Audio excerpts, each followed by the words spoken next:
No one warned you that discipline could imprison you. They told you that waking up early, enduring pain, and never stopping would make you free.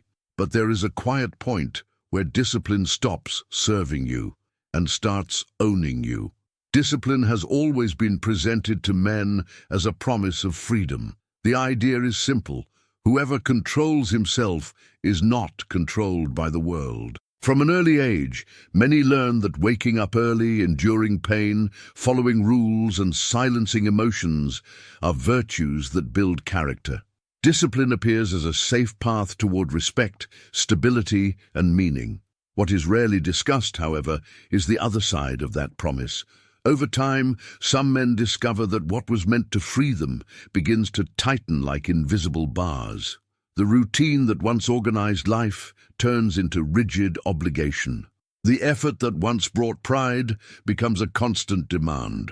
Rest brings guilt. Questioning brings fear.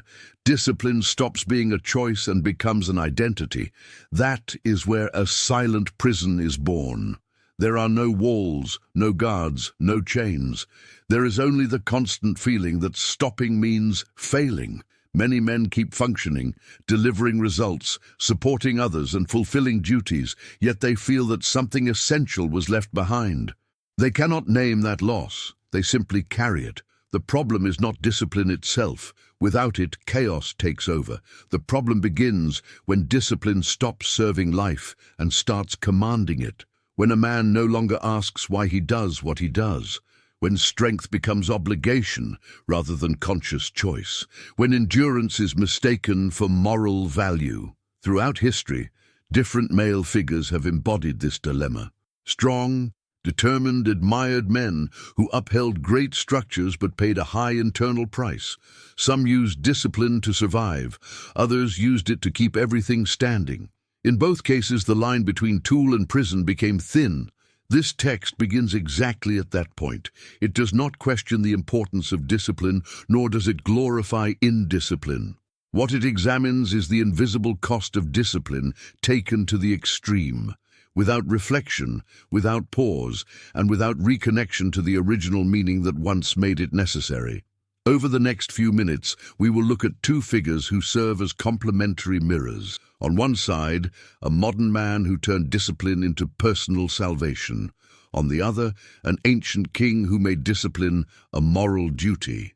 Between them emerges the image of the 21st century man, strong, responsible, and exhausted, trying to understand whether he still owns his choices or is merely a prisoner of what made him who he is. This opening reflection offers no ready-made answers. It simply creates space for an honest examination. Discipline can build or imprison. Everything depends on awareness, purpose, and limits. Without these three elements, even the most admired virtue can turn into a silent burden, carried daily by men who no longer know how to let go, with no way back. To understand when discipline saves, we must observe men who found it at the edge. David Goggins emerges as an example of someone who turned pain into structure. His story does not begin with strength, but with disorder, fear, and a sense of failure. In such a scenario, discipline is not an elegant virtue. It is a survival tool. It creates ground when everything threatens to collapse, imposes order where chaos reigns, and offers a clear line to follow when the mind no longer trusts itself. In Goggins' case, discipline arises as a direct response to suffering.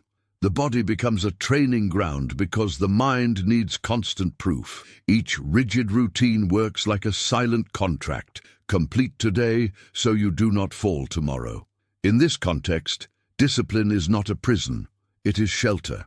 It reduces choices to prevent relapse, limits comfort to protect life, and turns pain into a language the mind can understand. Without this rigor, the past returns with force. This extreme model of discipline teaches something important. When everything feels unstable, structure saves. Many men recognize this intuitively. They organize schedules, control habits, and submit to harsh rules so they do not lose themselves.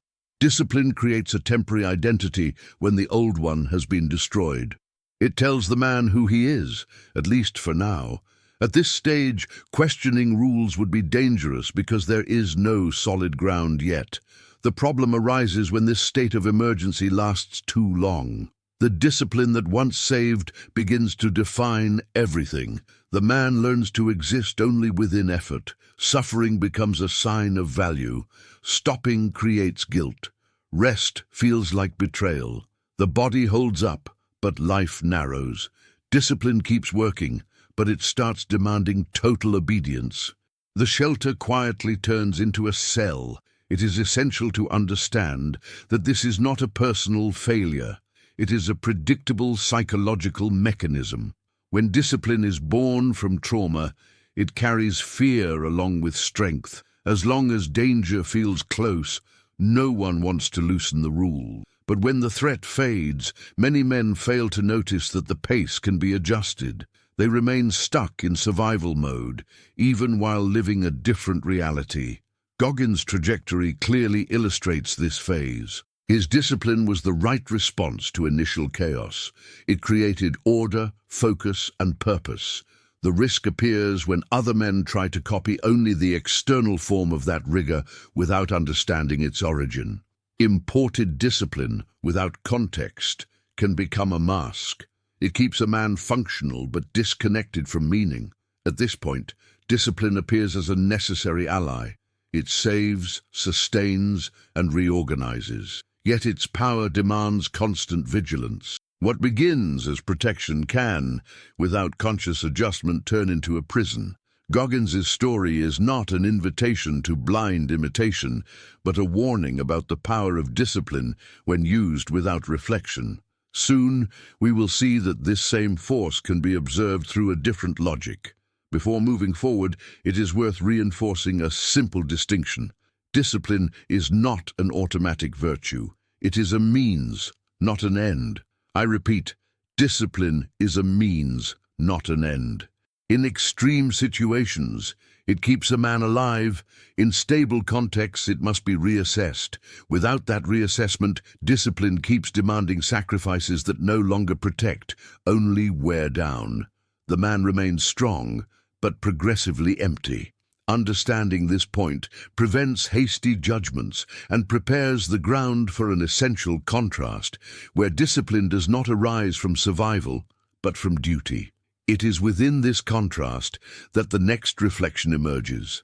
This understanding is crucial to follow the next step of this journey, where discipline will be observed not as a response to personal chaos, but as a silent obligation that sustains larger structures, even when it exacts a high internal price. This transition broadens the theme and deepens the central reflection being proposed. There is a delicate moment when discipline changes function. It stops being a conscious choice and becomes an automatic reflex. The man no longer asks why he keeps following certain rules. He simply obeys. At that point, discipline no longer organizes life, it controls it. What once offered direction begins to limit possibilities, and what looked like strength reveals a hidden cost. This shift happens quietly. There is no clear warning, no defining event. The man keeps waking up early, meeting schedules, maintaining rigid habits, and pushing through fatigue. On the outside, everything looks right. On the inside, a strange sense of narrowing emerges. Life loses room to breathe. Discipline remains, but the meaning that once justified it grows weaker. Questioning rules becomes uncomfortable. Many men feel that if they loosen up, everything might collapse. Discipline, which was meant to protect, now demands absolute loyalty. At this stage, stopping does not simply mean resting, it means threatening the identity that was built. The man no longer knows who he is outside the routine that sustains him. So he keeps going, even when effort no longer produces growth. This process reveals an important risk. Virtues repeated without reflection can turn into empty obligations. Discipline, when not revisited, becomes blind habit. The man acts out of fear of losing control, not out of conviction. He confuses consistency with rigidity, endurance with denial, strength with hardening. Life remains functional, but increasingly less alive. Many believe this state is a sign of maturity. After all, responsible men do not abandon their duties. Yet there is a profound difference between responsibility and imprisonment. Conscious responsibility recognizes limits. Imprisonment ignores internal signals. When discipline prevents any adjustment, it stops serving life and begins to dominate it. This transformation does not happen only in the body, but primarily in the mind. The man internalizes rules to the point that he can no longer evaluate them. He demands more from himself, even when everything has been done, even when goals have been met. The inner voice becomes harsher than any external authority. Rest brings guilt. Change brings anxiety. Discipline starts functioning like a permanent judge, assessing every move. At this stage, many men feel constant fatigue, even when they are not physically exhausted. This is a deeper kind of wear, linked to the absence of real choice. Discipline is still being exercised, but without freedom. The man no longer feels that he chooses to be strong. He feels only that he cannot stop being strong. This is the invisible line that separates tool from prison. Discipline, when it loses flexibility, begins to demand sacrifices that no longer protect. It keeps the man moving, but blocks transformation. Anything outside the routine feels like a threat. The new frightens. Rest weighs heavy.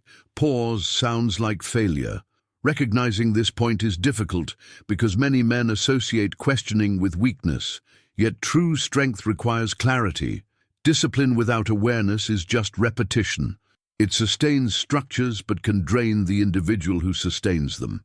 This realization prepares the ground to understand another form of discipline, one that does not arise from survival or trauma, but from the silent duty of keeping everything running. Next, discipline will be examined through a different lens, not as a response to personal chaos, but as a moral responsibility assumed in the name of others.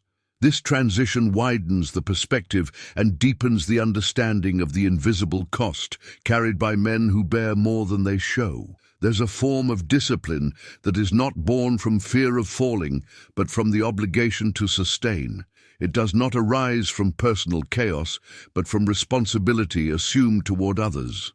In this model, discipline does not serve only the individual, it keeps entire structures functioning. It is here that the figure of Solomon offers an essential contrast for understanding the invisible cost of strength. Solomon did not need discipline to survive. He inherited power, order, and stability. His discipline came from a different place, the duty to govern, judge, organize, and preserve. Every decision carried consequences that extended beyond his own life. In this context, failure did not mean simply falling. It meant letting everything collapse. Discipline, therefore, became a moral obligation, not a tool for personal reconstruction. This kind of discipline is quiet. It does not manifest through extreme gestures or visible physical challenges. It appears in daily consistency, in constant attention, in vigilance over choices that never affect only the one who makes them. A man disciplined by duty cannot simply stop. His rest is never simple because responsibility does not pause. Even in silence, the weight remains. Unlike discipline as survival, here there is no clear break between before and after. Life organizes itself entirely around function. The man learns to exist in order to sustain. He becomes a pillar. The more efficient he is, the more indispensable he becomes. The more indispensable he becomes, the less space he feels to question. Discipline fulfills its role, but it demands total presence. In this scenario, strength is not celebrated, it is simply expected. A man disciplined by duty rarely receives recognition proportional to the weight he carries. His value is tied to the stability he provides, not to what he feels. He learns to silence doubts so as not to compromise order. He learns to endure so as not to fail. He learns to move forward even as the internal cost rises. Solomon embodies this paradox. Known for his wisdom, He also lived with the exhaustion of one who sustains too much.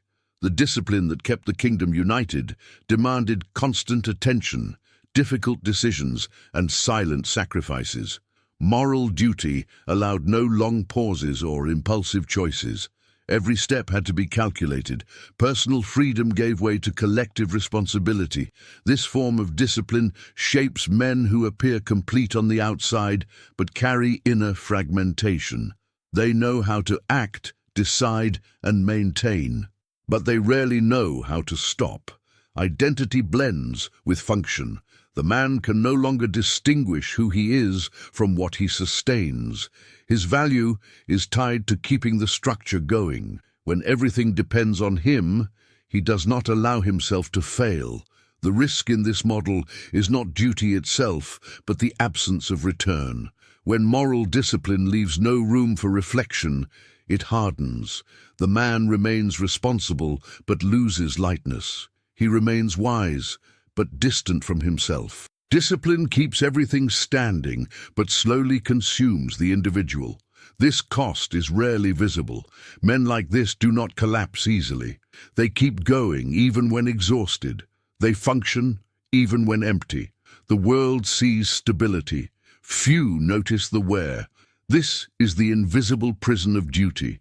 It does not allow collapse, but it also does not allow true rest. When we observe Solomon through this lens, a quiet lesson emerges.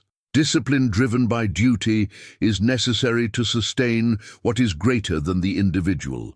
Yet when it is not accompanied by awareness and limits, it exacts a high price.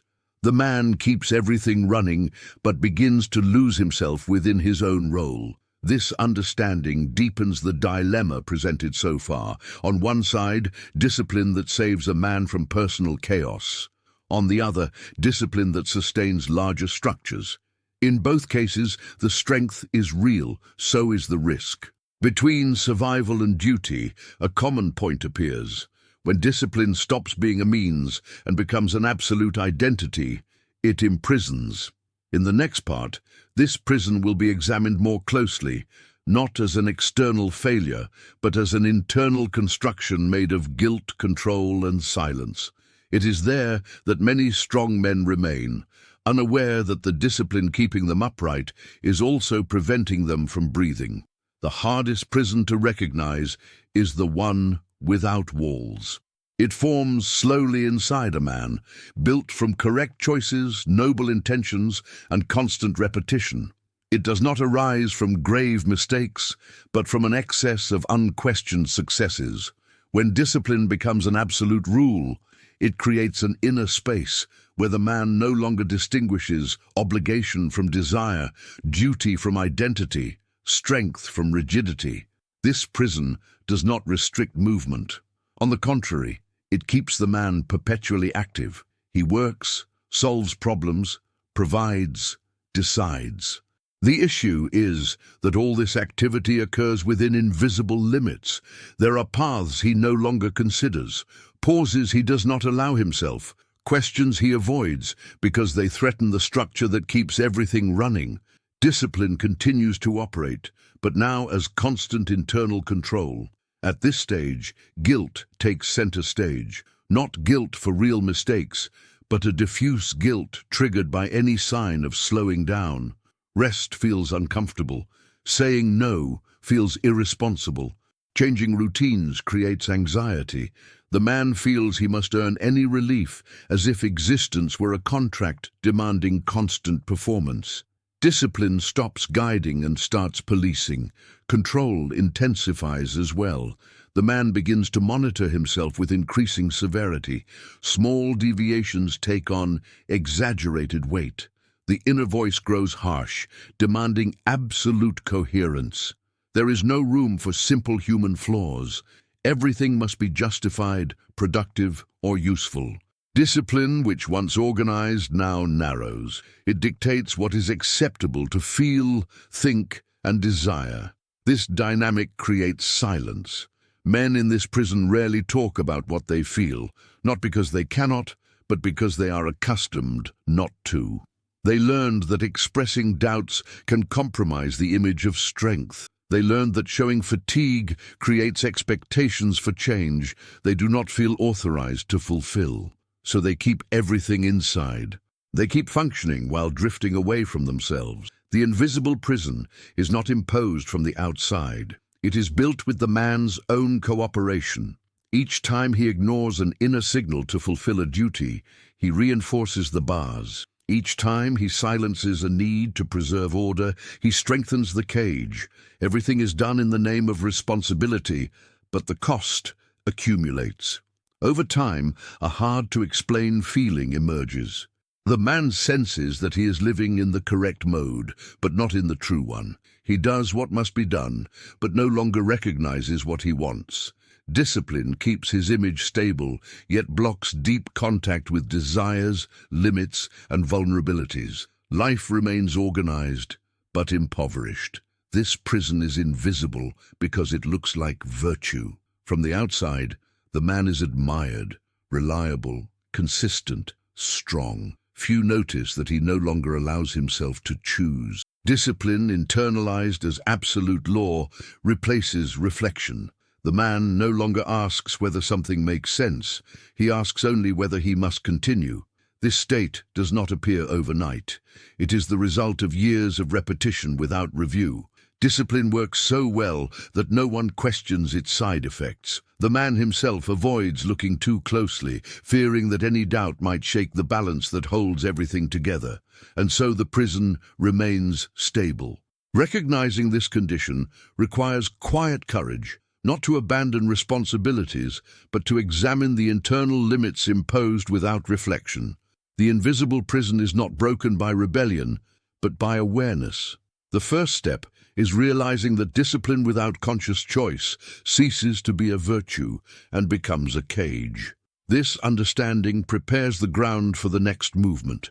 Before considering practical paths, it is necessary to observe how this model broadly affects the contemporary man. The discipline that imprisons is not an isolated phenomenon.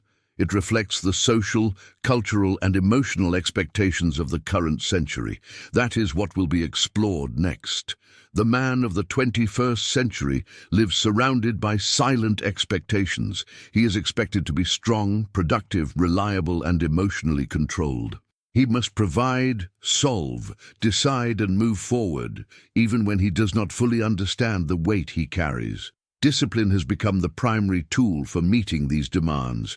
It organizes life, creates efficiency, and offers a sense of control. Yet at the same time, it hides a cost that is rarely discussed. This man learns early that value is tied to performance. He is worth what he delivers, what he endures, and what he keeps running. Discipline, in this context, is not just a habit. It is proof of character. The more disciplined he is, the more worthy he appears.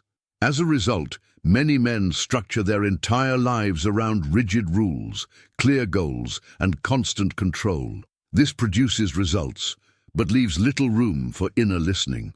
The modern world rewards consistency, not reflection. Disciplined men are held up as examples. It hardly matters if they are exhausted, confused, or disconnected from themselves. As long as they function, they are considered successful. Discipline becomes a social language. It communicates reliability, maturity, and strength. Questioning it feels risky because it threatens an image built with effort. In this environment, many men begin to live on autopilot. They wake up, follow routines, deliver results, and repeat the cycle. Discipline keeps everything organized, but blocks genuine pauses. Inner silence grows. The man senses that something is off, but finds no space to investigate. He has learned that feeling too much gets in the way, and so he presses on. Loneliness is a common consequence of this model. Disciplined men rarely share deep doubts, not because they lack the ability, but because they fear appearing fragile. Discipline teaches endurance, not sharing. Over time, the man becomes an expert at carrying everything alone. He sustains external structures, but loses internal connection. This phenomenon is not merely individual. It reflects a culture that values control over meaning. Discipline is praised as a universal solution. Little is said about limits, pauses and adjustments. The man who questions is seen as unstable. The man who continues is praised. Thus, discipline strengthens as a norm, even when it imprisons. The 21st century has also brought constant acceleration. Everything demands quick responses, continuous adaptation, and high performance. Discipline helps survive this pace, but requires constant vigilance. The man never fully shuts off. Even when resting, he feels guilty. Even when he stops, he thinks about what he should be doing. Discipline occupies the entire mental space. This state generates a kind of fatigue that sleep cannot fix. It is an existential exhaustion, tied to the absence of real choice. The man feels he is living correctly, but not fully. He fulfills roles, but does not explore possibilities. Discipline provides stability, but limits expansion. Many men mistake this weariness for personal weakness. They believe they need more discipline, more rigor, more control. They fail to see that the issue is not a lack of discipline, but an excess without reflection. Discipline continues to be used as the answer to everything, including the damage it itself has caused. The man of the 21st century, then, finds himself in a delicate position. He needs discipline to avoid being lost in modern chaos. At the same time, he must learn not to lose himself within it. This balance is not taught. There are few clear models of men who are disciplined and still flexible, strong and yet aware of their limits. This lack of reference deepens the problem. Men repeat what works, even when it hurts. Discipline delivers visible results. The internal cost remains hidden. And so many continue accumulating responsibility, efficiency, and control while drifting further from themselves. Recognizing this pattern is not an accusation, but an invitation to clarity. The modern man is not weak for feeling tired. He is responding to a system that demands consistency without offering proportional meaning. Discipline keeps him standing, but does not answer the deeper questions of purpose and identity. At this point, reflection must move forward, not to abandon discipline, but to reclaim it as a conscious tool. Before that, it is necessary to admit that something needs adjustment. The disciplined man of the 21st century does not need more rigidity. He needs clarity. The next part offers exactly that. Not magical solutions, but practical principles that allow discipline to serve life again rather than imprison it. These are simple yet profound strategies that make it possible to remain strong without losing inner freedom. Discipline does not need to be abandoned for inner freedom to be recovered. What must change is how it is understood and applied. The strategies that follow do not promise easy comfort or quick fixes. They offer clarity. They are simple yet demanding principles that help a man remain strong without getting lost inside his own strength. The first strategy is to separate discipline from identity. Discipline is a tool, not a definition of being. When a man defines himself solely by how much he endures, works, or resists, he loses contact with other dimensions of himself. Discipline should serve life, not replace it. A man is still someone even when he is not executing, producing, or resisting. Remembering this restores inner space and reduces the rigidity that turns virtue into a prison.